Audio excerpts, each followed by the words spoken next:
Catherine Bernardo update. Endorsement shoot ngayon ni Catherine. Kasama ang kanyang team.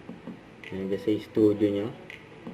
Ayan, napaka-busy ni Catherine. Inaayusan siya ni Jan Bali.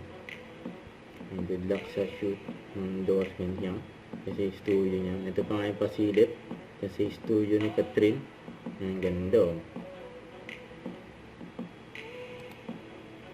Right busy si Catherine eh. Tapos nag-taping din siya.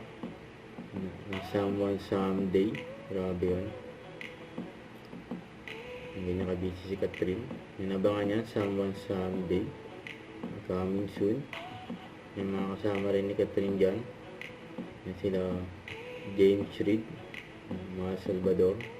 Yung pang si Makoy De Leon. Kasama rin dyan. Yung mga pasilip sa taping ng Someone Someday. Si James Reid.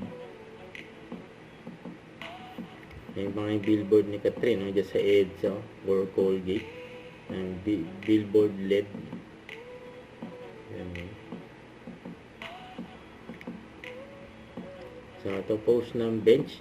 Isa sa mga OG endorser si Catherine ng bench. Yan, no? 10 years yan, no? Yung picture ni Catherine. 2016, yun, no? Don't forget to subscribe, click the notification bell for my update. This is with Charging Action Live. Stay tuned for more videos. See ya.